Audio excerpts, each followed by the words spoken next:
afternoon, everybody, and welcome to the On Pattison podcast with Mike Missinelli. Actually, this podcast has many names. You can call it Mike Missinelli podcast with Anthony Sanfilippo. You can call it the On Pattison podcast with Anthony Sanfilippo and Mike Missinelli. As long as you call us, we're good with it. Anthony, What about the Pattison Paisans? Somebody suggested that on Twitter. Paisans, whatever. Pushers, whatever name you want to call us. We're on the air from 2 o'clock on Thursdays, talking about the week of sports and what's going on. So let's start out with what I like to do with the current events of the week. Of course, the Eagles go to 7-2 with a gut-punching 10-7 victory over the Green Bay Packers. We're going to look back at that game and see how it could have been made a little easier and what it means for the future. That's a pretty good team they beat, so I'm okay with that. You got the Sixers, another big win against Boston. Embiid not in the game. He has right knee soreness.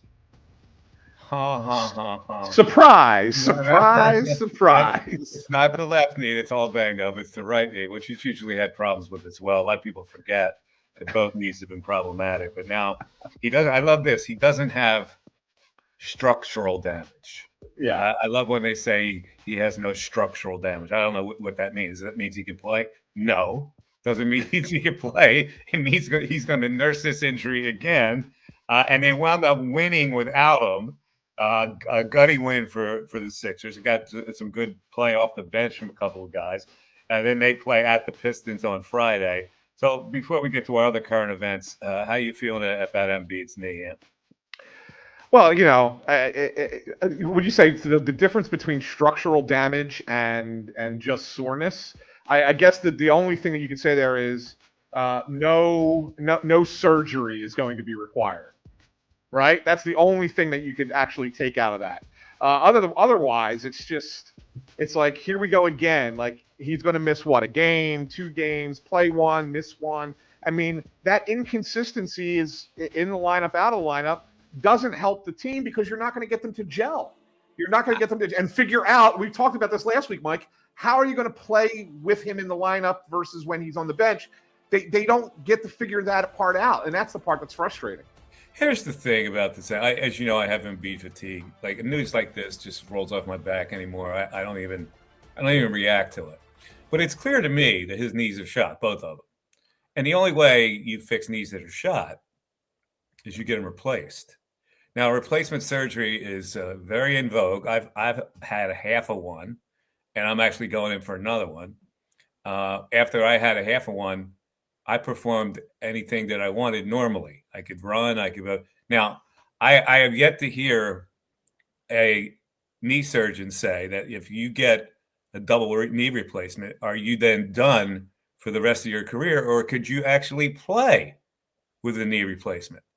I need a doctor. I need a doctor. Anybody listening who's a doctor out there, we have comments. Yeah, and I'd love to hear your comments on that. It is so prevalent anymore, these replacements, and it makes your knee so much stronger that I wonder if a knee replacement would sustain the rigors of an NBA up and down the floor season. I can't imagine that it would, because you're talking about guys playing at the highest level. You're talking about being an elite athlete. Does it make it for us older guys easier to walk around? Yes. Yes.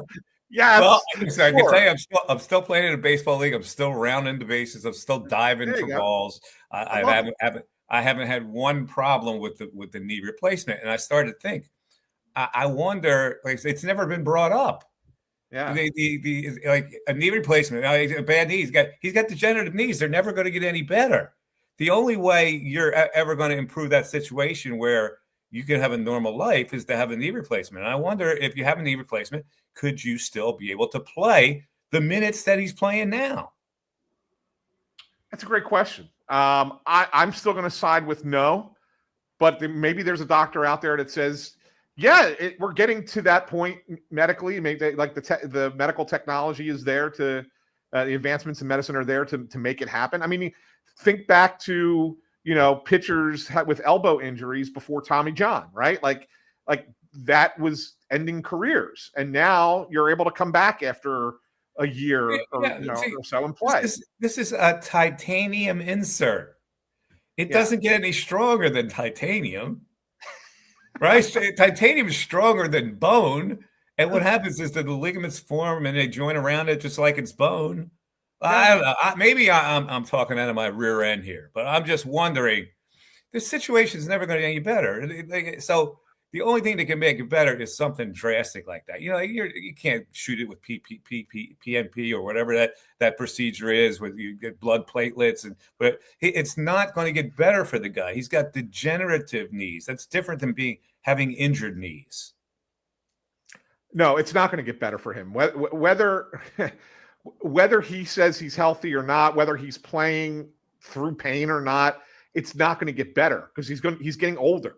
That's just the nature of it. Mm-hmm. I mean, even if he was, in his best peak condition, with each passing year, the body breaks down just a little bit more. So it's never going to get better. The body doesn't get any thinner.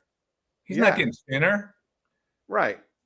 It's funny. I see all these offensive linemen in the NFL when they retire. My God, they get thin. And I'm going, what do they do that Joel's not doing? Yeah, it's a good. Well, like Joel, get down at 250. Look like Jason Kelsey or something. I don't know. Whatever you have to do. All right, let's move on for more current. The Flyers, they lose at home to the Oilers in overtime, 2-1. Brutal. A peppy game there, Anthony. And they play Friday at the Blues. What do you have to say about that one? Yeah, that's a game that they should have had 2 points and only got the 1 in overtime. That's the all-important one, though. The all-important point. Yeah, you have to cherish that point, like Bill Barber used to say. Yeah. No, it's they had the game won in regulation. Travis Konechny scored a goal, and Owen Tippett was stupidly offsides. And when I say stupidly offsides, it's not like they were skating into the zone and he just happened to beat the play in. He was standing sideways on the blue line, waiting for the puck to enter the zone, and just went early. It was dumb. It's a mistake that can't happen. The one thing I'll say for them that is a positive that people should take out of it, they may have found a number one goalie in Dan Vladar that nobody expected. I mean, here's a guy who's been a journeyman backup for his NHL career. He comes in here, and through the first 16 games of the season, he's been really good. He was superb last night. Anthony. We've been here before, Michael. Are you lighting a cigar before the cigar's out of the humidor here? I'm just saying, it's worth watching. I think it'll be important to see how he does handling a larger How many times workload. have we seen a Flyer goalie get hot and then we say, well, we finally found a guy? How many times has that happened? I stay, and as Larry Fursetto says, standing on his head. We've heard that before, right? Yeah. I'm not going too far. I'm not going overboard saying that this guy's going to carry you through to the Stanley Cup or anything like that. All he has to be, Mike, that's all I have to say. In today's game of hockey, all you have to be is a decent goalie who keeps your team in the game, and you're a playoff team. That's all you got to be. He doesn't have to be an all-star. He doesn't have to stand on his head?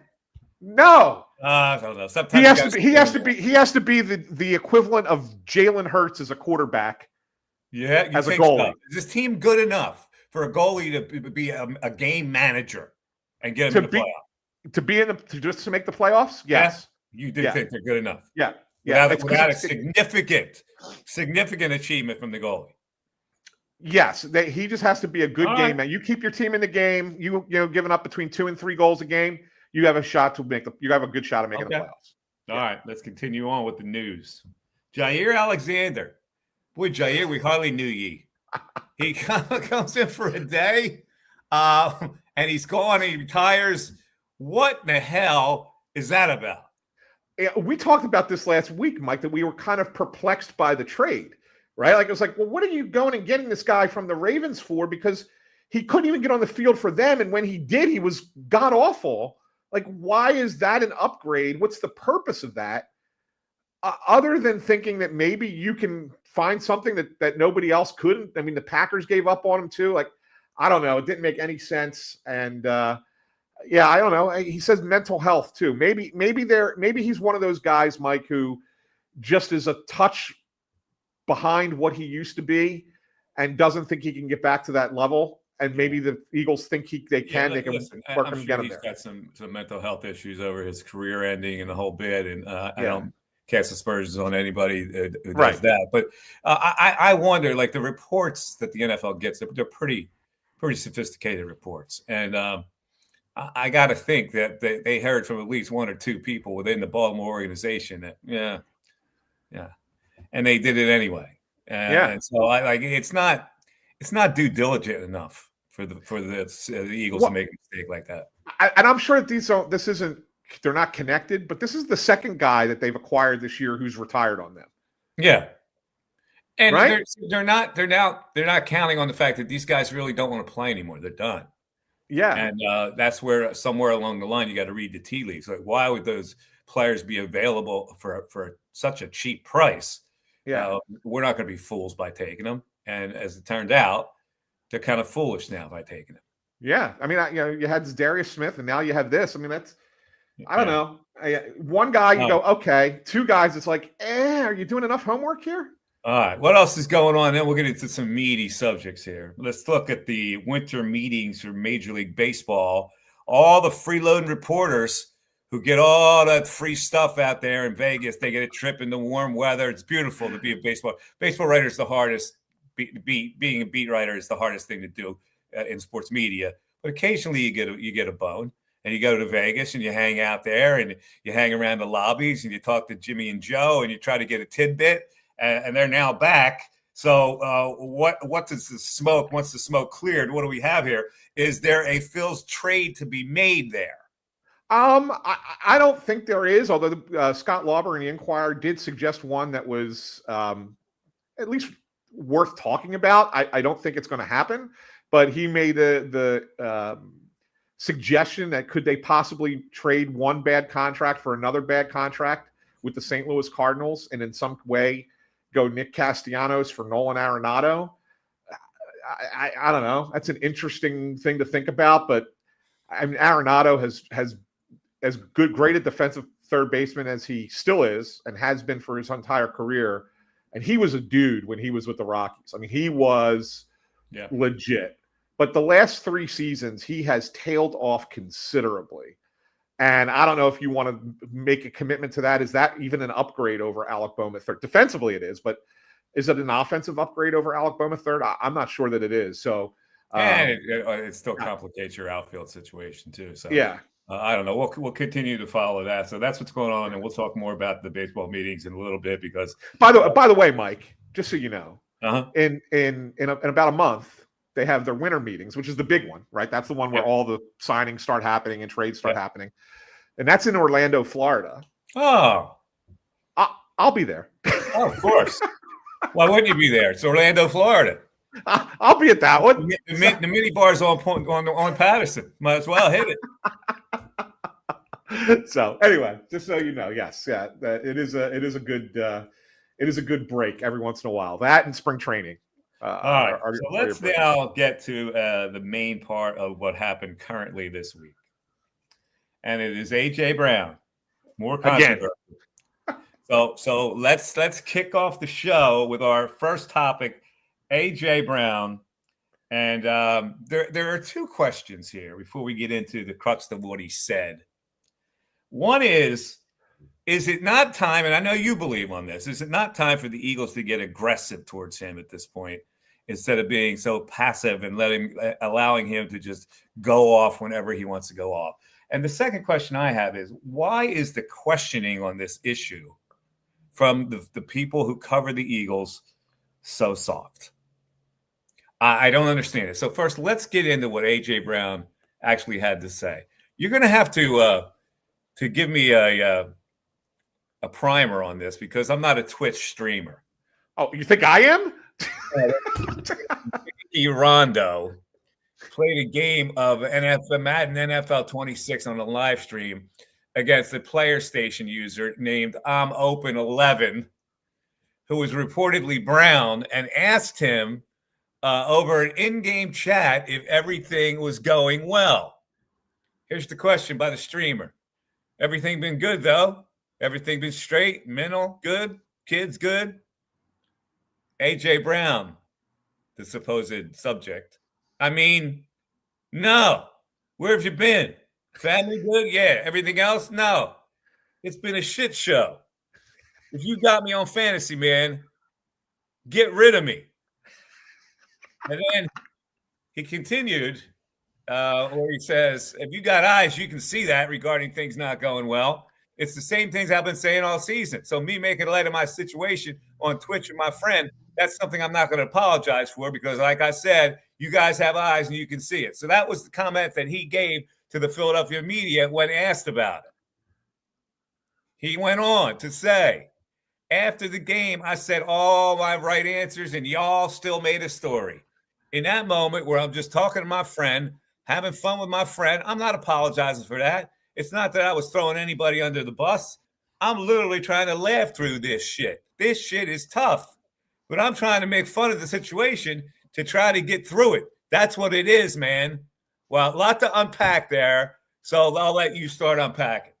Well, so here's the thing, Mike, and the Eagles are enabling this in my mind, right? They are.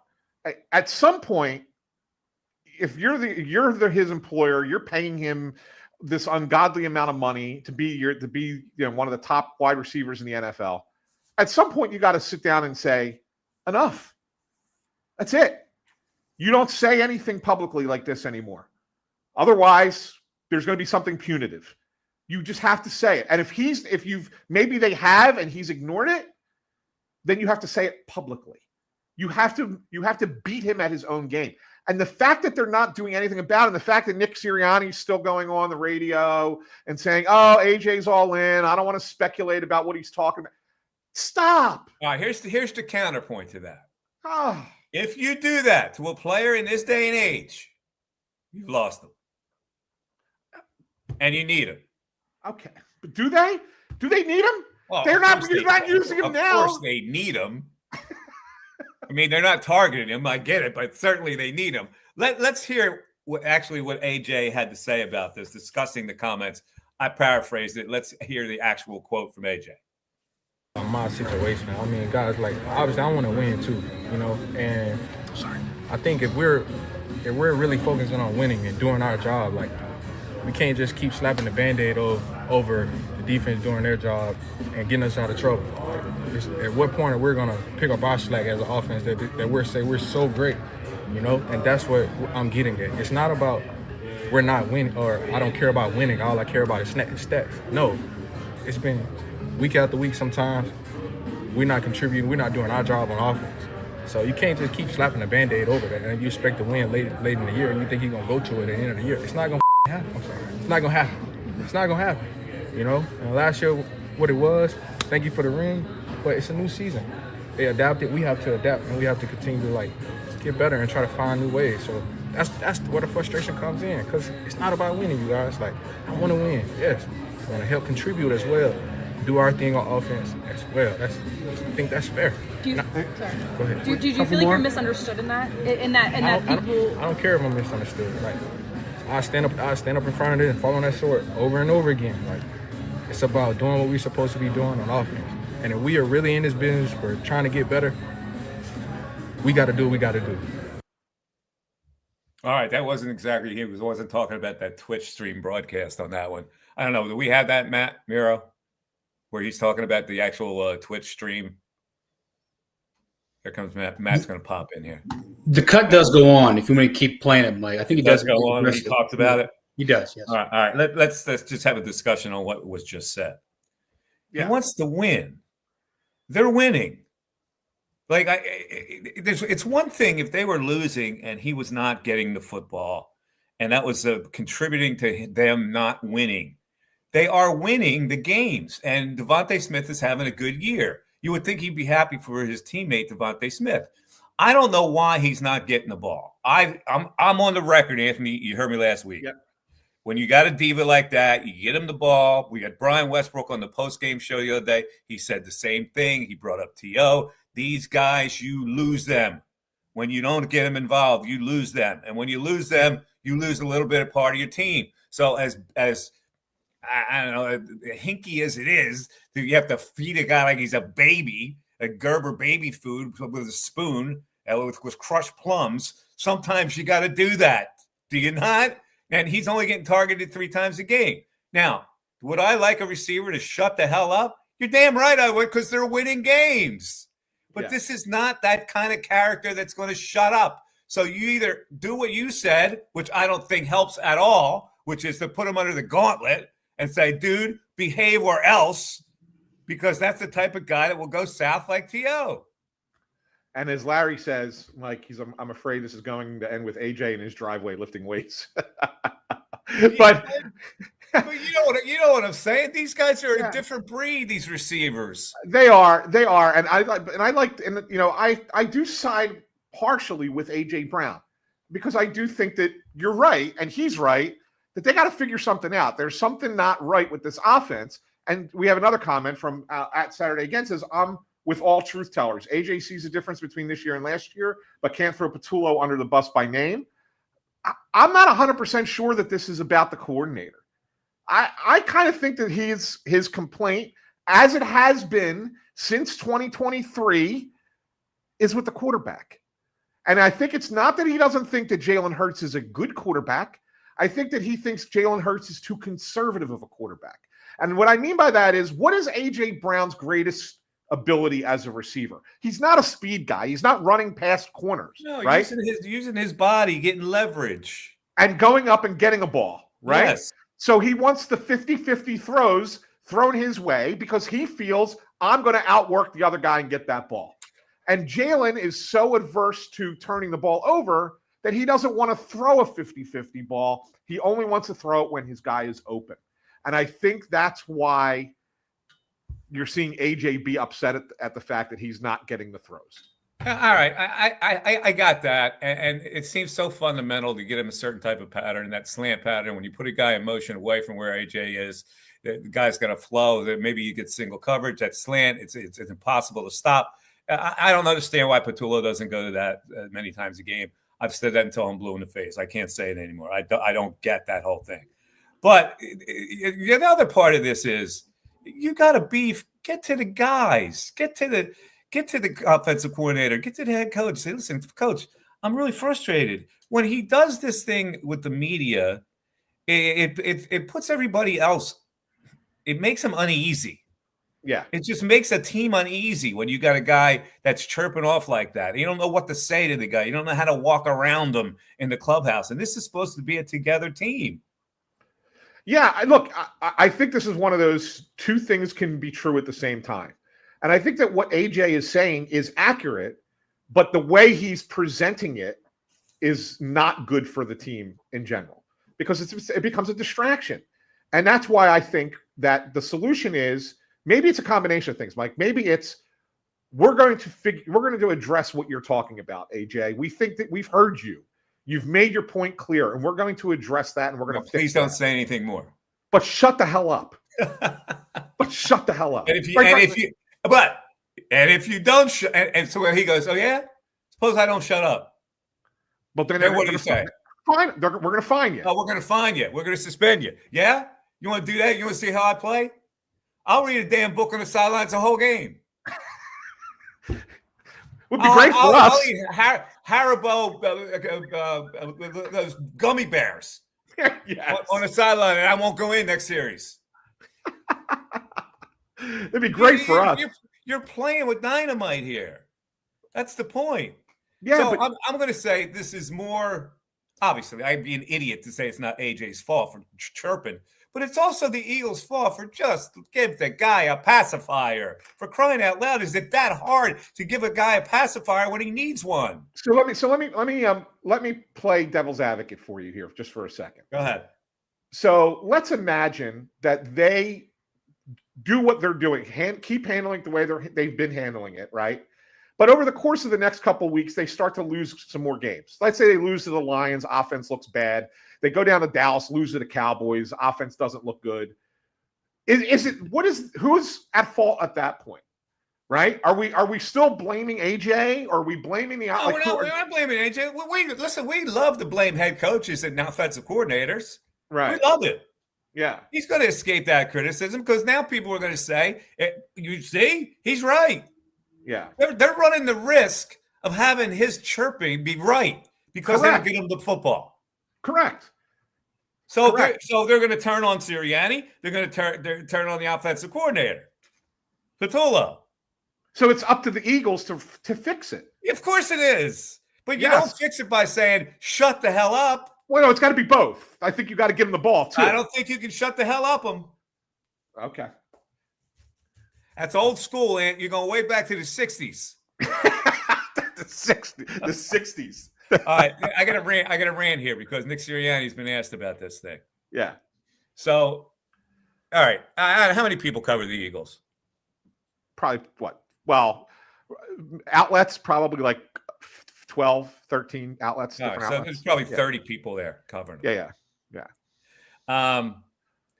Reporters today have a tough job because the teams hold them they hold them under their thumb for the most Yes. part. I get it, but what happens to the back and forth that I used to hear, even when Andy Reid was here, you had a little bit back and forth on this whole situation. So when Sirianni is obviously asked about the A.J. Brown situation, here's what he said.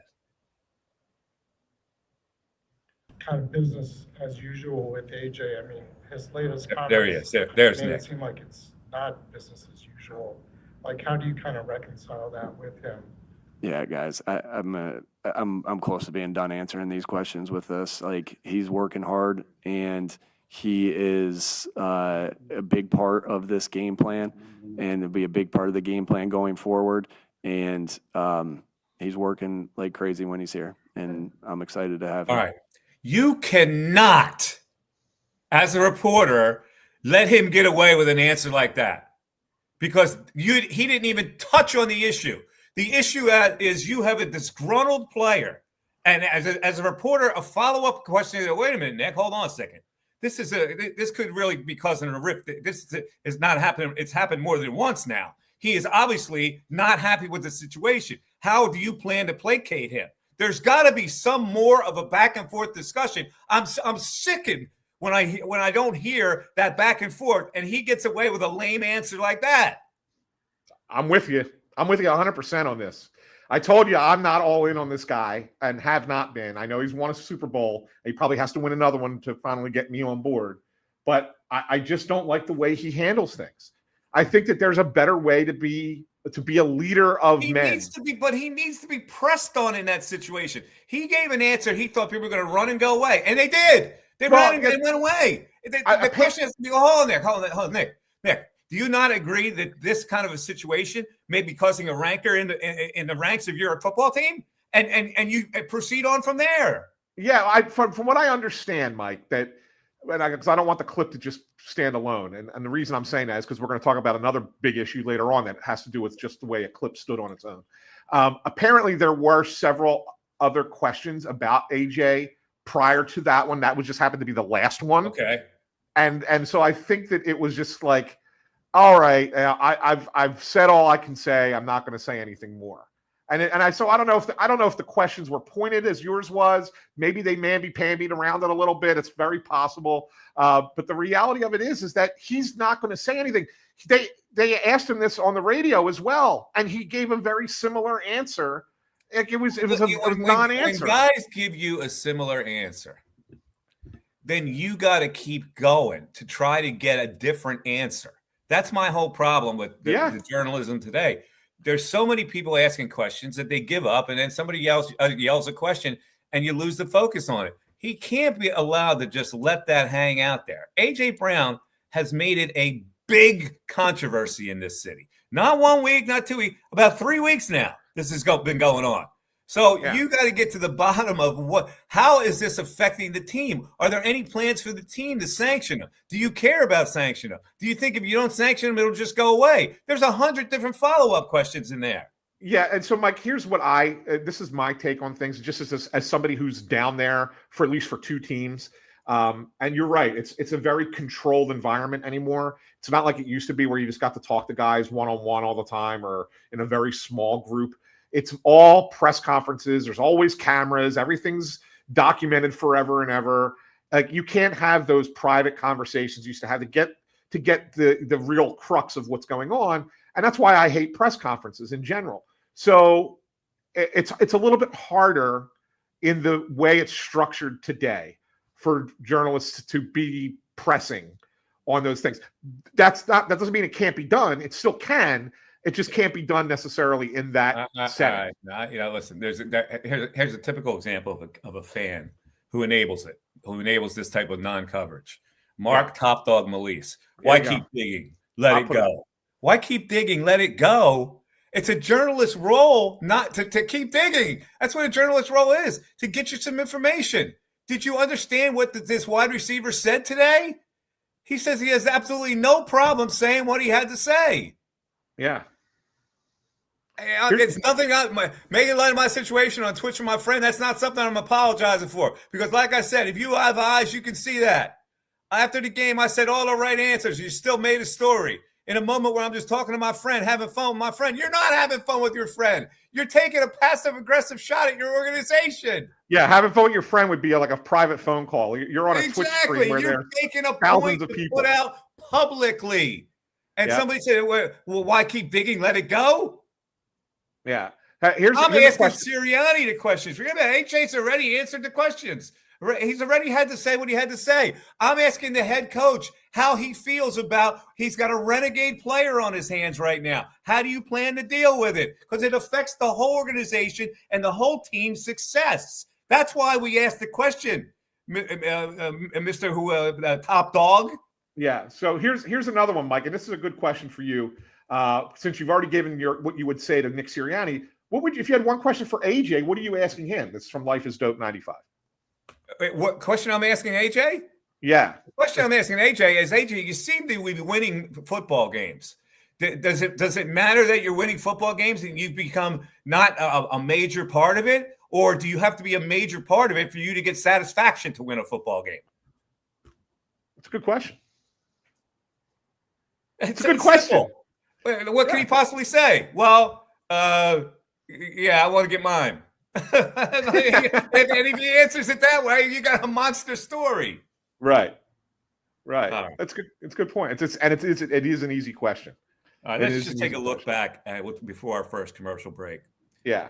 Let's take a look back at what the Eagles did last week, and of course at the end of the game. And I wanted to get your opinion on it because I've already had my Eagles post game show. My opinion on the 4th and 6th, and then they go to AJ for a jump ball, trying to get him the ball in that situation. 4th and 6, the analytics say that if you punt the ball there, you have a 98% of winning. If you don't punt the ball there, it drops to 93%. Why did he go against the analytics there? Arrogance. One word sums it up. Like because we can. Okay. But let's be fair. They've done stuff like that before where they clinched the game and everybody said, boy, look at the balls on that guy. Yeah, but on 4th and 6, I'm not sure he's ever done it on 4th and 6 at the end of a game when you're trying to milk the game. How about this on 4th and 6? How about a better freaking pass pattern? No, how about get the tight end involved? How about you get AJ on a slant instead of the ball they threw to him? Mike, you've held the Green Bay Packers to 7 points for the entirety of this game. The Packers' offense was terrible. Okay. You punt the ball and say go 60 yards in 20 seconds. Good luck. You have no timeouts. You got to go punt the ball. Where's the ball end up? Well, you're hoping that you punt the ball from the 45. Where's the ball end up? You're hoping you're kicking it out of bounds. Out of bounds. So they get it at the 20. Well, no, but if you go out of bounds before the goal line, it's wherever it goes out of bounds. Right? So it only has to go through the end zone to get to 20. You want to pooch it to the angle. Yeah. Okay. Yeah. All right. You want to trust your punter to pooch it to the angle. Yes.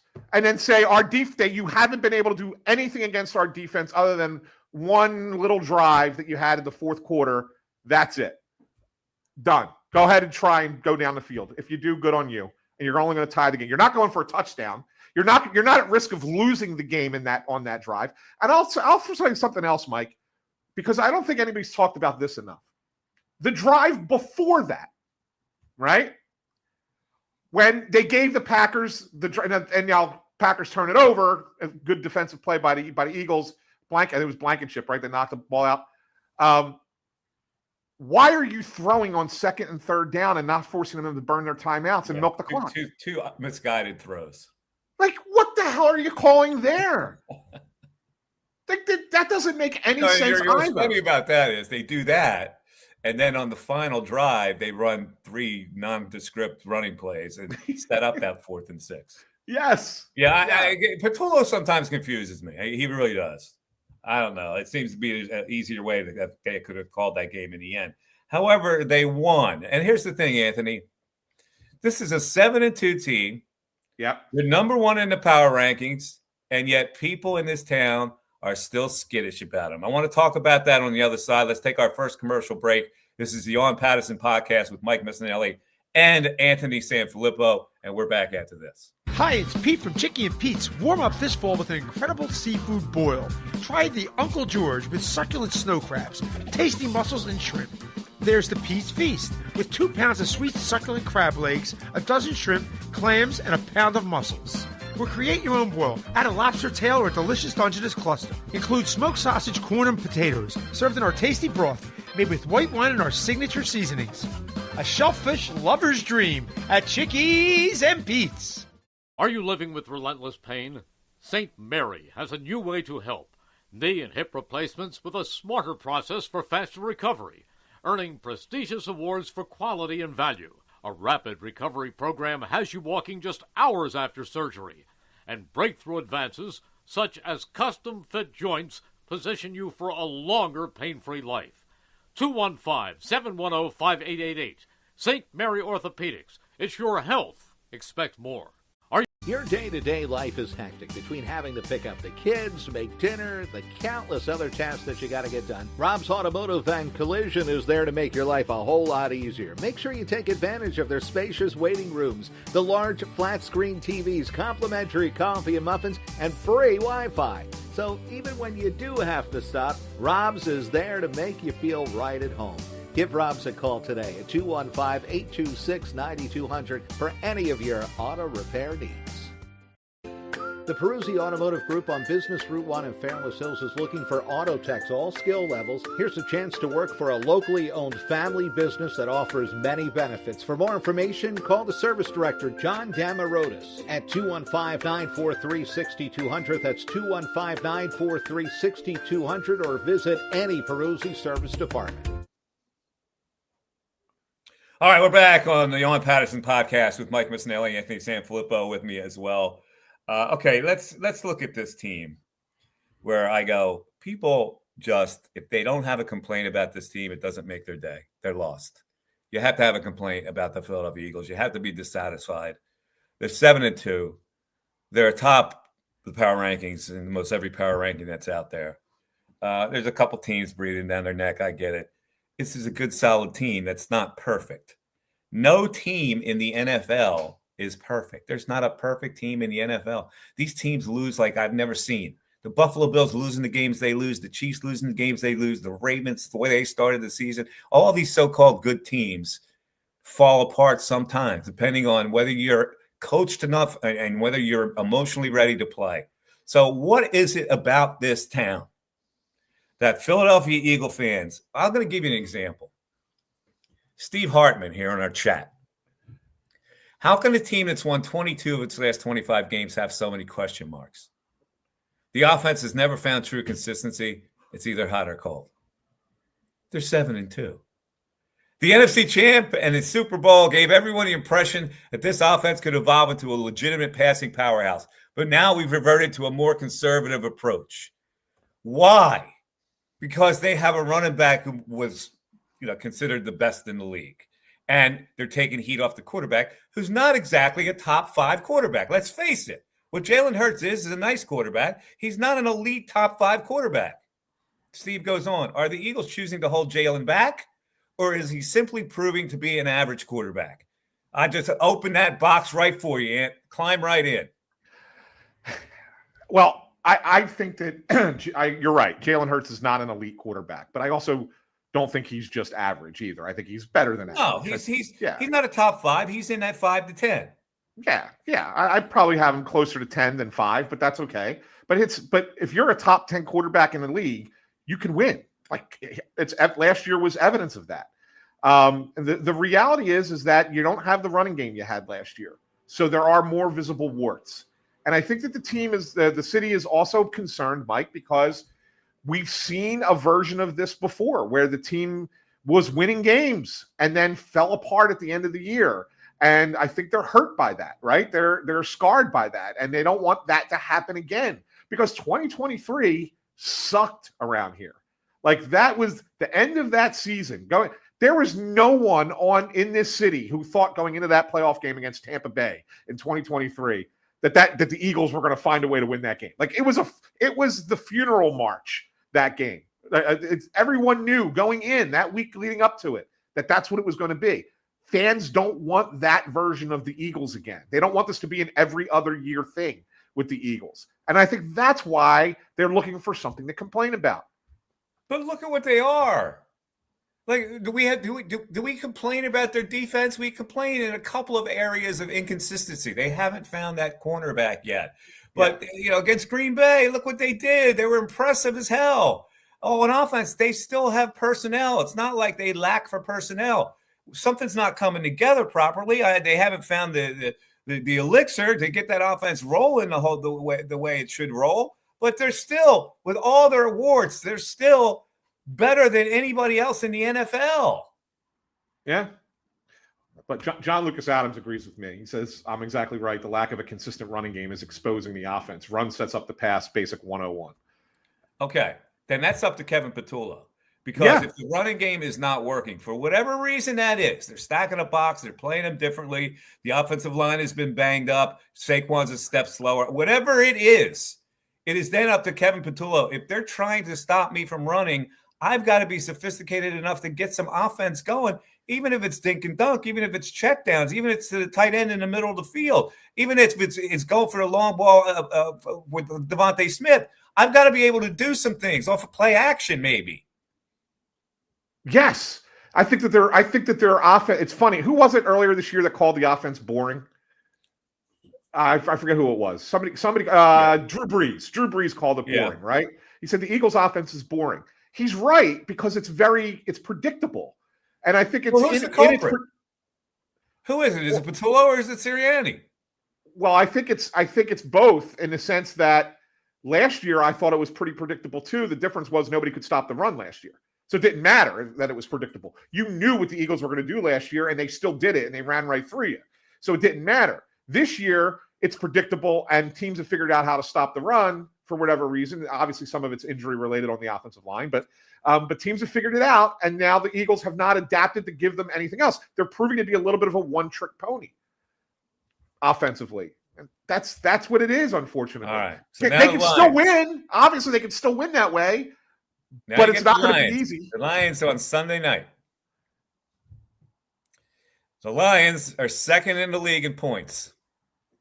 And my former colleague, Bill Colarulo, his favorite head coach, Dan Campbell, is now calling the shots. And they put 44 on the board last week against the Commanders, and they scored on each of their first 9 possessions. Eagles were great against defense, great on defense against the Packers last week, but this is a different animal team they're playing. Short week. Can they rebound with the same defensive zeal that they did against the Packers? I don't think it's going to be as dominant defensively because the Lions are a better offensive team all around than the Packers are. But the one thing I'd say is, the Eagles are 7-2 for a reason. And in my mind, the reason is Vic Fangio has done an excellent job with the defense.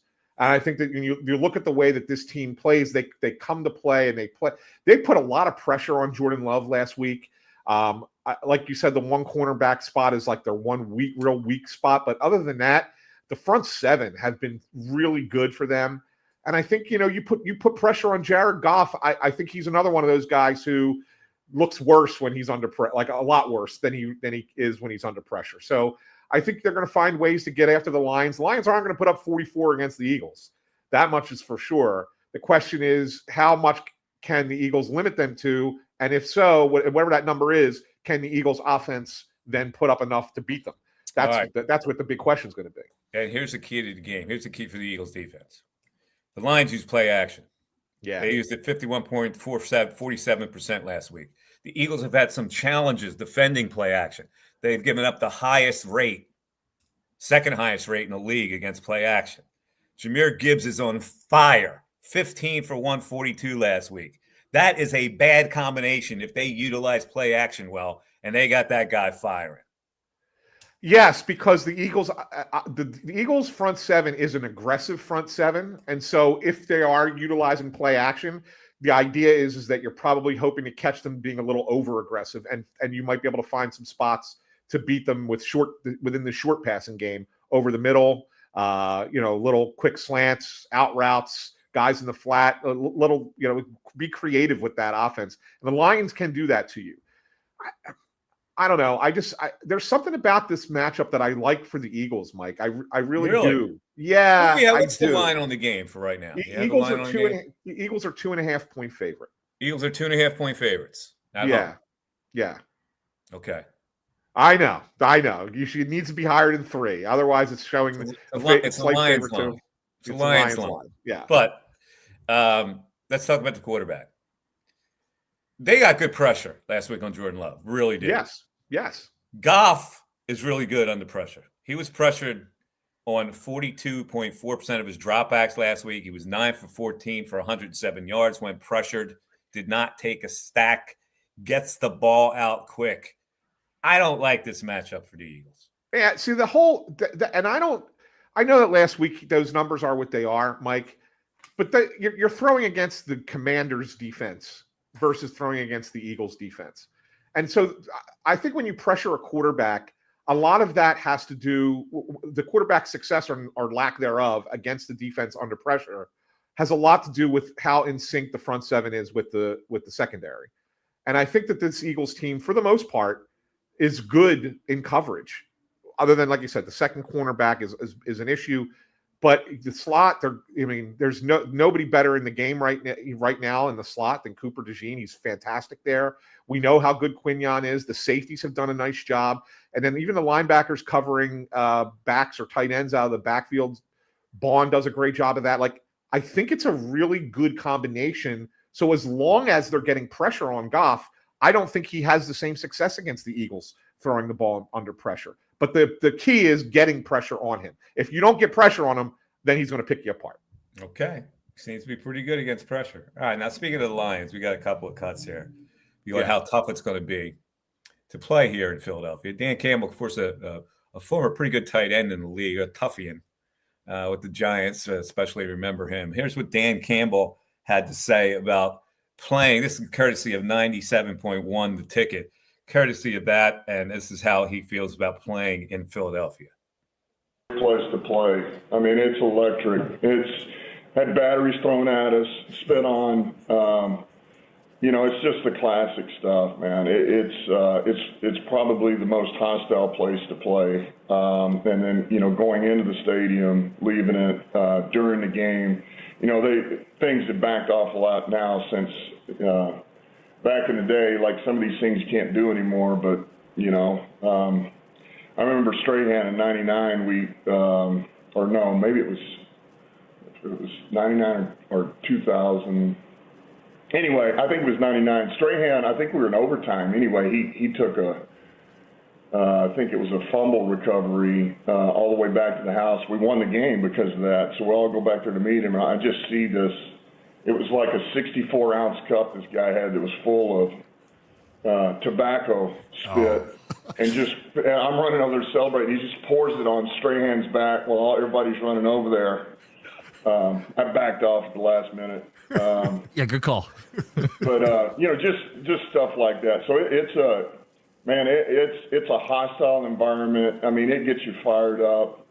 And I'll make sure our guys are prepared. They're going to love this. They really are. Our guys are going to freaking embrace this. This is fun stuff now. All right, a couple comments. First of all, nobody deserved it more than Strahan to get tobacco goo on him. Second of all, don't embellish the story. 64-ounce cup, come on, of tobacco. That's like a giant Slurpee thing. Nobody in their right mind is going to be able to spit out 64 ounces of tobacco. Come on, Ant. And then Chase Foreman says Dan Campbell has never had a battery thrown at him. Yeah, this whole thing about batteries, I've never seen a battery thrown down there. I mean, I know what happened with JD Drew. JD Drew, This that's whole it. battery thing, that battery thing doesn't happen anymore. I don't think it ever did, other than that one time with JD Drew. I mean, in all honesty, I can't think of another time Exactly. that it did. This notion of Philadelphia, they throw batteries at you for crying. Come on, man. No. All right, let's hear what Jared Goff had to say about the mean fans here in Philadelphia. Known for being the meanest fans, and I'll have to have some thick skin when I'm in there, so none of their insults can really get to me. That'll be part of my mindset. But no, it'll be fun. They'll be loud. It'll be rocking. I know they're passionate, and I can't wait. Yeah, man, we're excited. It's one, obviously against Super Bowl champ last year. It's one kind of everyone has circled on their calendar. When the year comes out, you get a shot at the team who won it last year in their place, Sunday Night Football, the whole thing. It'll be great, and our guys will be ready to go. All right.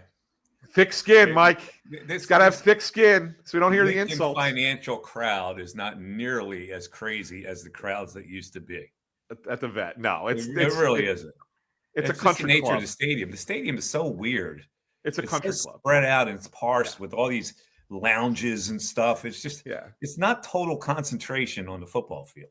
Correct. Very strange stadium. All right, let's take a break. When we come back, we'll talk about the Phils in the winter meetings. We got Flyers Twitter going crazy over Coates. No, say it ain't so. Over Coates. And Beats injury. College football playoffs as they stand right now. Mock draft with player rankings going into next year, and the vaunted picks of the week. Anthony, you going to get one this week? Well, I'm 1-1, so that's I already got one. You had a good one last week. Carolina Panthers came up big for you. Yeah, they were terrible at home last week. All right, that's all ahead right here on Pattison Podcast with Mike Missinelli and Aunt Sam. Back after this. Your day-to-day life is hectic between having to pick up the kids, make dinner, the countless other tasks that you got to get done. Rob's Automotive and Collision is there to make your life a whole lot easier. Make sure you take advantage of their spacious waiting rooms, the large flat-screen TVs, complimentary coffee and muffins, and free Wi-Fi. So even when you do have to stop, Rob's is there to make you feel right at home. Give Rob's a call today at 215-826-9200 for any of your auto repair needs. This is Tommy Green from the 1993 National League champion Phillies. Every champion needs a good game plan. BCWSA and I want to make sure you have a game plan when it comes to conserving our most precious resource, water. Whether you're washing dishes, brushing your teeth, or watering your garden, there are ways you can save water and save money. Visit bcwsa.net for tips on conserving water. BCWSA, proven. A flawless occasion begins at the Capitol Grill. From the moment you step into the Capitol Grill, located in the heart of Center City, the experience is one of comfortable elegance. Whether you're looking to host a private affair, a perfect lunch stop, or dinner destination, start your occasion at the Capitol Grill today. Visit thecapitolgrill.com or call 215-545-9588. That's 215-545-9588 for the Capitol Grill, Center City.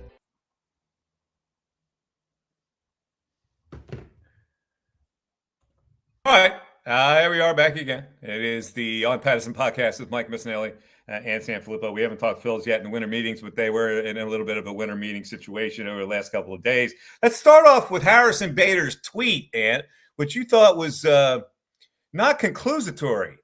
Conclusionary. The Instagram post.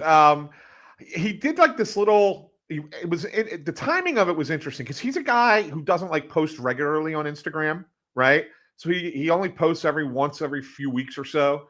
And so he puts that one up a couple days ago, and you look at it and like, well, why now? What's the timing of this? Why is it now? Why did he not do this when the season ended and say, hey, Philly, 2.5 months was a great ride. Really loved it there. You guys are amazing, whatever the hell it said. What's the timing of it? Is he putting it out now as a goodbye because he knows he's not coming back to the Phillies? Or, and this is what I think is more of this, is it a situation where he realizes he really enjoyed it here? He liked being in this clubhouse. He wants to come back, but he's not 100% sure the Phillies are willing to make the financial commitment that he needs for him to come back. So put it out there, get some support from the fans, rally behind him, and maybe the Phillies respond to that. Slick. It was slick of him. Yes, I think it was. Most people, I'm watching all the news channel. Harrison Bader says goodbye to Philadelphia with a heart-wrenching message. Right? look at him. I mean, Yeah, what I what a call gift. him, I don't know if you're a Seinfeld fan at all. Yeah. Fancy boy, I call him. Yeah, Silvio, the janitor. Jerry's a real fancy boy. He's a fancy boy. And that's what he is. Everything about him is like I kind of like him as a player. I think that if you commit to him, it would be the worst thing you could possibly do because he's a mediocre player who always resorts back to mediocrity. So, like to get conned into thinking that he was this really good player for you, I think that's a real temporary thing. Yeah, the one thing I liked about him, and you're right. I mean, he had a career year if you combine what he did with Minnesota and the Phillies. And so obviously he wants to cash in on that. But if you look back at the back of his baseball card, the previous years before that, you'll see that he was not nearly as good of an offensive player as he was a season ago. The one redeeming quality or two redeeming qualities that he has. One is he showed that he could still play center field and play it well defensively, which is something that the Phillies kind of lack. So like that's a positive. You say, okay, maybe we even take a step back offensively if he gives us that. The one thing I liked about him was he plays the game with a little bit of an edge. And there's not enough guys in that clubhouse that play with that kind of edge. And so like I like that. But I think I felt like it was missing at the beginning of the year. Very peculiar physical specimen. His torso is like this big, right? This big. And his legs are like there. Yeah. And then he's got a head of hair that like makes his torso look even smaller. Like very odd looking fella. When he first walked out onto the field, I turned and I looked at a guy next to me who would remember this era, and I said, "Oh, he would have been on Macho Row." Yeah, he had a little Incaviglia look about him. Yes, very much so. All right, so anyway, listen, I understand people saying you got to have him back. What's your outfield look like without him? And I agree. I don't know what the outfield looks like if he doesn't resign. You got one guy, Marsh. And then you're looking for a left fielder and a right fielder. So I get it. Maybe they will bring it back at a different price. 15 mil, get it here. He wants 15 mil. I think he wants more than that, Mike. To be honest with you, per year. No, per year. I mean, that's 20 million a year. You can't. No. I'm sorry. I thought you were saying 15 million was the total. No, 15 mil a year. Yeah, maybe a little less. I think you could probably get him probably in the 13 to 14 per year for 2 years. I think he wants 3 years, and I think that's the thing that he's kind of angling for. I wouldn't go 3 years if I were the Phillies, but if he said I'll come back for 2 years, 25, 2 years, 26, I would do it. I would do it for 2 years. All right. Other news: Arenado for Castellanos. We already talked about it. I don't know how that helps the Phillies, frankly. So, just if you want to get rid of Castellanos' contract, maybe make that deal. But Bryce and Dombrowski apparently have talked again, and apparently they have straightened it out. Anthony, as a man who covers the Phillies, what do you know about that situation? Yeah, I mean, it happened too late, Mike. In all honesty, that conversation should have happened far sooner. And I don't know what was said. I didn't have it. I mean, I wasn't out in Las Vegas, so I didn't have a chance to talk to Dombrowski. So we don't know exactly what was said in the conversation, but it was a long talk apparently. And it sounds like everybody's on the same page again, and Bryce's feathers are no longer ruffled. But yeah, I think these guys and their ruffled feathers. The Phillies, $30+ million a year can't even not ruffle your feathers. I know it's a generational thing. I get it, but they should have had that conversation with him right away. Like we talked about it right. Oh, everybody in the media wrote about it. We all, what did Dombrowski say about Harper? Oh my God, he should have called Harper right away. And the fact that he went on to the one podcast and said, like it was several days later, it's like, oh, I blew up. It's not what I meant at all. But he hadn't talked to Harper yet. That's where the mistake was. He should have talked to him before that. All right. Poor Bryce. He's loved. Don't worry about Bryce. You're loved. Yeah. I'm going to get you some new Fanatic gear to wear. All right, Or Anthony. what about his, Mike? I just want curious if you thought about this. Do you remember at the end of the year where he had the rivalry cleats, where he was wearing the colors of the opposing team? Yeah, he wore the colors of the Mets. Yeah, Mets. He did it for the Braves as Yeah. well. Yeah, like, what are you doing, dude? he works too hard at that stuff. Yes. He just does. Yes. Just go out and play baseball. I don't even like the bandana with the hat. Yeah. The hat doesn't fit right with the bandana. You know, like you don't need a bandana. You get short hair. Yeah. All right. I hear you. All right, let's move on. This is a topic right in your wheelhouse. Flyer Twitter going nuts over the Couturier comments on Michkov. He said he emphasized the need for the young player to contribute to the team way beyond just scoring goals, such as playing responsibly without the puck. Find a way to contribute to help the team win in other ways when you're struggling. Don't cheat as much. Be on the right side of pucks. He needs to stick to playing more the right way. And I think it's going to be better for the team overall. Well, those are mean fight words, Anthony. What do you make of them? I don't make anything of them, Mike, and I don't want to go on a rant because I did it already a couple times this week in other places. You can find them on social media. I'm out there. But here's the reality of it. I was in the locker room. I was standing there talking to Couturier when that happened. And what most fans don't know, and this is the problem with what happens when they release these videos like this, is you don't have the full context of the conversation. So what happened was that it started with Michkov. We actually went and talked to Michkov first. And the cameras left, and Michkov then talked about being, feeling heavy on the ice, that he was putting too much pressure on himself. He lost concentration, was doing things that he wasn't supposed to do. Like, this was the most open and honest that Michkov has ever been with us. And we're like, okay, we got to ask somebody else about this. Oh, there's Sean Couturier, the captain of the team, who happens to be on his line. And the question that was asked, which is not in the video, was, what do you say to a guy to keep his head in the game so that he's not, getting lost on the ice, that he's not lacking concentration? What do you say to that guy? So Couturier's answer is answering that question. It's like, well, this is what we've been telling him. And it was a perfectly legitimate answer. There was no problem about it. But here's the issue. Fans online start going crazy.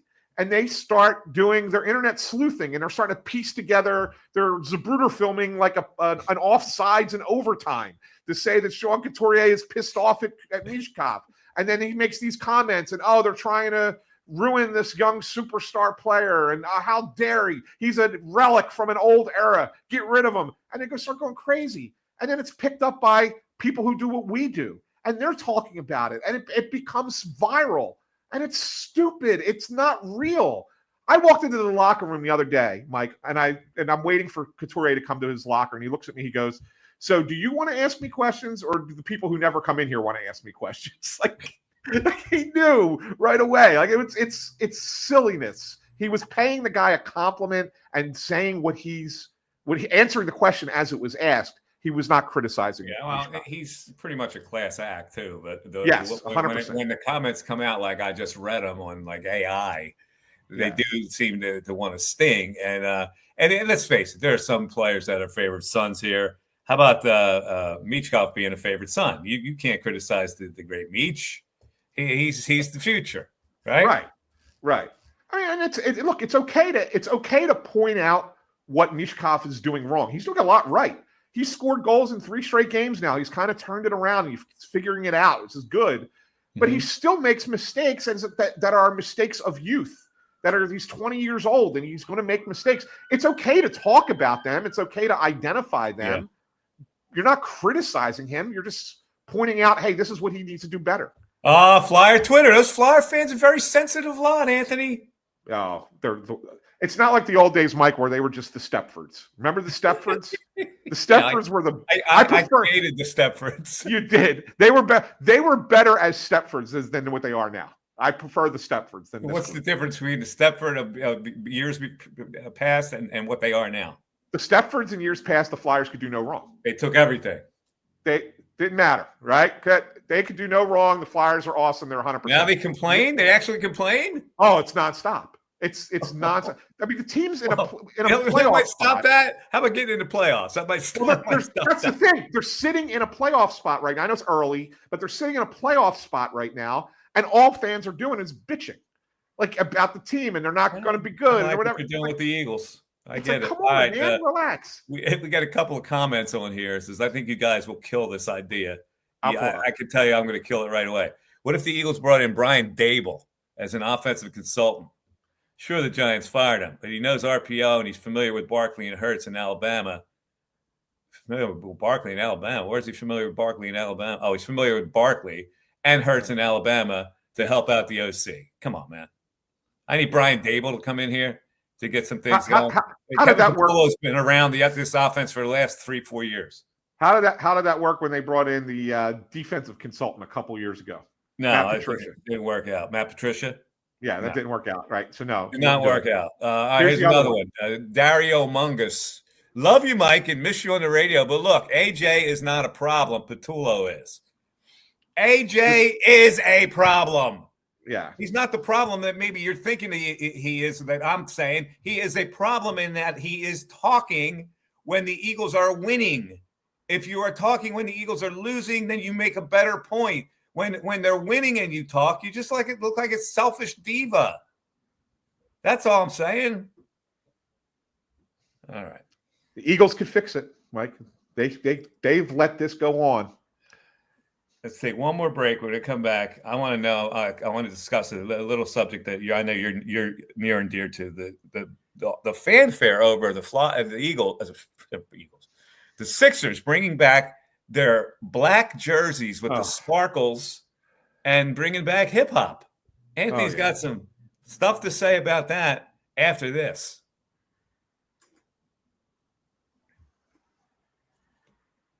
Hi, it's Pete from Chicky and Pete's. Warm up this fall with an incredible seafood boil. Try the Uncle George with succulent snow crabs, tasty mussels, and shrimp. There's the Pete's Feast with 2 pounds of sweet succulent crab legs, a dozen shrimp, clams, and a pound of mussels. Or create your own boil. Add a lobster tail or a delicious Dungeness cluster. Include smoked sausage, corn, and potatoes, served in our tasty broth, made with white wine and our signature seasonings. A shellfish lover's dream at Chickies and Pete's. Think banking hasn't changed? Think again. At Penn Community Bank, we've been helping communities thrive for 150 years. From our nationally recognized Access Checking that offers the peace of mind of no overdrafts, to student and free checking plus options with perks that will make you wonder what you did without them, like early direct deposit, overdraft grace, and Zelle. Learn more at PennCommunityBank.com/products. Penn Community Bank. Here we grow. Account and feature terms, restrictions, and conditions apply. Ask for full details. Member FDIC. Ventresca Limited, the Delaware Valley men's store, is located in historic Doylestown. For casual clothing in denim to business suits and tuxedos, Ventresca Limited has a large selection you have to see to believe. The experienced and knowledgeable sales staff can show you the many brand labels that have made Ventresca Limited in Doylestown a must for men concerned about their image. Select from Canali, Brax Jeans, Hickey Freeman, Johnson Murphy Footwear, and much more. Custom alterations are free. Visit Ventresca Limited on the web at ventresca.com. Alrighty, back on the On Pattison podcast with Mike Missinelli, Anthony Sanfilippo with me as well. The Sixers went a little retro over the week, and they made a big fuss over bringing back that jersey that defined the era prior to AI and going into the NBA Finals with the swoosh and the star and the black jersey with the gold lettering. And they even brought back hip hop. And Anthony, I know you were really excited about that. Mike, I don't know. It's not that I hate it, because there are other things, other jerseys, other throwback things that I don't like in sports. I just didn't think it was all that great of an era of uniform. Like the uniform, it was a great era of basketball, right? But the uniform itself is kind of blah. I just didn't think it was great. Yeah, let's check it out. There it is. Yeah. Black. You got the swoosh with the basketball, the star. I didn't like the swoosh. Now, on that guy, it looks good. Yeah. I mean, that's the iconic Iverson jersey. But yeah, the Sixers. guy looks so here's good. my thing. Here's the thing, Mike. when every other team has gone to a throwback, right? They've kind of gone back to a throwback that is their team colors. So the Eagles, Kelly green, that's their color, and everybody loves it. And the Kelly green jersey is incredibly sharp. The Phillies, when they go with their powder blues, it's still blue and red, and it's like the team colors. Black is not a team color. Black was something that every team in sports did in the early, or like in the late mid 90s, I guess it was. And then into the beginning of the 2000s, and it was like, all right, black, everybody's black. Yeah. And then everybody did it, and it was like, all right, then we got past the black phase. And then we went back to colors again, which we should have done. And I just never thought it was a great color. Like, it was just like, eh. Yeah. Now, listen, I agree with you. And there's no reason to bring back hip hop either. I like the jersey. He's the worst. I like that Spectrum Edition jersey where they had the best one. The Spectrum Edition jersey. Best one. It's the special uniform. Sixers, block letters, white with the red piping, blue jersey. Yep. That's a great uniform. Yeah, I agree. That's the best. That's the best. They did the City Connect or whatever they call it. I don't know what they call it. Yeah. Tim Kelly, 5440. Yeah. Here comes old man Anthony raining on our parade. Tim Kelly. It's because Tim Kelly is crying in his water that the Uniwatch. You know that site that used to be out on ESPN, Uniwatch. It went under finally after like 20 some years, and he used to go on there all the time. And so like that's Tim Kelly's anyway, thing. E.G. Butler says you sound a little stuffy. That's all right. I agree with you. I'm allowed to sound stuffy. I'm over 50 now. You're allowed to sound stuffy. We're jiggy. Pat's not coming back. Yeah. Pat's in the state of zen right now.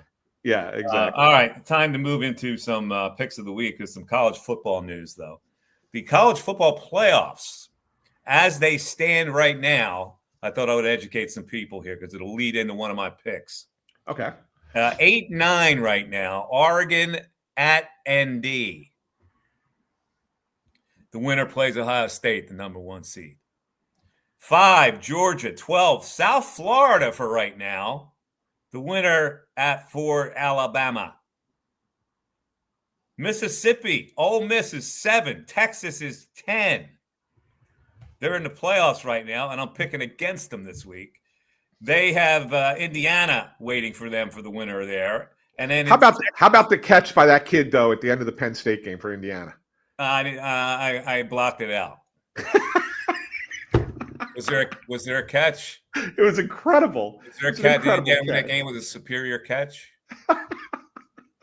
I blocked it out. Number 6, Texas Tech, and number 11, Miami. The winner plays Texas A&M. They are your college football playoffs right now. And I just happened to see an NFL mock draft for next year. I always look at these mock drafts to see how many quarterbacks are in the first couple of picks. How many do you think this year quarterbacks would be in the top 10 picks, Anthony? 3? There are only, let's see, are there 3? Let's go down the list. The top ranked player for next year's draft is linebacker Arvell Reese from Ohio State. Okay. Number 2, the quarterback, Ty Gibson from Alabama. Yeah. Number 3, Caleb Downs, a safety from Ohio State. People tell me, why can't Penn State beat Ohio State? They're a good recruiter. Yeah. There's the 3 of the first 3 players. 2 of the first 3 players from Ohio State are drafted. That's why they can't beat them. Number 4, Keldrick Falk, edge rusher from Auburn. Number 5, Jeremiah Love, the running back from Notre Dame. Number 6, Reuben Bain Jr., edge rusher from Miami. Number 7, quarterback Fernando Mendoza from Indiana. Number 8, Jordan Tyson, the wide receiver from Arizona State. Number 9, cornerback Jermad McCoy from Tennessee. And the wide receiver from Ohio State, Carnell Tate, is 10th. The next quarterback on the board is Dante Moore of Oregon, selected ranked 12th of that class. Okay. That was like he was the third one. Like that's why I was guessing 3. I thought that he might be in the top 10. Yeah, that makes sense. That makes sense to me. There's going to be a quarterback that slips up there. This is the draft of the quarterbacks now, man. They found some gems in the first round. Yeah, I mean, and those 3 guys, I mean, they should all be decent NFL quarterbacks. They all look good. Like I like what I see out of all 3 of them. at the college level. It's not like some of the guys who you watch in the past and everybody talks about, and you're watching again. Really, you think that translates to the NFL? I don't. These guys, I think all three of them translate to the NFL, and all three translate well. All right, it's time for now. The fearless picks of the week. Yeah, yes. Since we're staying with college and getting a little at the pro, Anthony, you have a pick this week. I'm going to put 5 out there. 5. Okay. Well, that's good. So you were 8. So the first week you went 3 and 5. How'd you do last week? I was 2 and 2. 2 and 2 last week? Okay. All right. 2 and 2 last I lost my one pick last week. But I'll give you my one pick. And before you give your 5, I'll give you my one. What's your one pick? My one pick this week. I'm going with the Denver Broncos at home, a home dog against the Kansas City Chiefs. They're getting 3.5. I don't understand this line a little bit, Mike. I think it's a line that is being set because everybody just bets the Chiefs because they're the Chiefs. And I think that you look at it and you're like, that doesn't make a lot of sense to me. And I know a lot of people are down on the Broncos and their start. I know that they haven't beaten a lot of really good teams, although they beat the Eagles. I like Bo Nix. I think the Broncos they have a decent defense, and I think the Chiefs are way overrated. Not only do I think the Broncos covered as 3.5, Mike. They're going to win it outright. Outright. He said outright. An outright winner with the Denver Broncos. That's big stuff right there. All right, here are my selections of the week. I just mentioned Oregon. They're in that spot where they're in the 8-9 game. They need to impress the people. They need to score a little bit. Oregon is going from minus 22.5 to minus 25.5 versus Minnesota. They need to put up a big number. They need to win this game like 48-13. So I'm going to take. I'm going to lay the wood with Oregon to crush Minnesota minus 25.5. Next, Oklahoma at Alabama. Oklahoma was once a 14-point underdog here. They have since moved up to only a +6 at Alabama. Oklahoma may upset them. I'm going to take the Sooners with the 6 at Alabama. Follow that sharp money. Follow that sharp money. Follow the sharp money. Now, here's another one. Texas is already in the playoffs. They're playing Georgia. Georgia, much better team. Georgia went from 2.5 favorite to -6 favored. I'm going to ride the dogs in this game with the 6. And let's go to pro. The Patriots. The line started at 5.5 against the Jets. It's now up to 12.5. I can't ignore that. I got to go Patriots in a romp over those Jets who have won 2 straight and last week spilled their bucket and winning that game. They'll have nothing left against the Patriots. Patriots smack them around. And then finally, I'll go with another line move. The Texans winning by the skin of their chinny chin last week. -2.5 to -6.5 at the Titans. So I'll take the Texans to -6.5 at those lousy Titans. They are my selections for this week. I like them, Mike. You like them every week. Well, I don't bet, so it doesn't. So that's why I like. You like them every week. If I was betting, I'd probably come on here and be pretty miserable. Yeah, I need a 5-0 week, to be honest with you. All right, last question I have for you today: what are the Northern Lights? Can somebody explain to me what the Northern Lights are? They made a big fuss. Oh, go look outside. They got the Northern Lights. I don't even know what they are. I know the Aurora Borealis. What is it? What is the Aurora Borealis? It's just I don't even know how to describe it because I'm not into astronomy really or weather even for that matter. But I was in Canada once when they were visible, and what you see is it's at night. You see these streaking bright lights across the sky. But what are they? I don't know how else to describe it, Mike. That's what it is. I know they're bright lights, but what are they? Are they particles of the atmosphere that the sun lights up? Like, what are they? I don't know. Everybody say that. Northern Lights. Nobody knows what they are. Did you see them? Did you catch them? No, I didn't see them. And where are the Southern Lights? Why is that got to be the North? It's not. Never in the South. It's never. All right, we're all giddy and silly. That should end the podcast for today. So thanks everybody for watching and listening and commenting. We had a lot of comments today. We really appreciate that. Come on, Mike, you've never heard of it before? You've heard of it before. What do I hear about it? I heard about the Northern Lights. I just don't know what they are. And well, Jay Sporman says that's what ChatGPT is made for. Well, all right. Well, I'll tell you what. ChatGPT me next week and tell me what the Northern Lights are. There all you right. go. For Anthony Sanfilippo, for producer Matt Miro, thanks everybody for watching the show on Pattison with Mike Missanelli with Anthony Sanfilippo. We'll be right at you, same time, same channel next week. Have a great rest of the night, everybody. Talk to you later. Bye bye.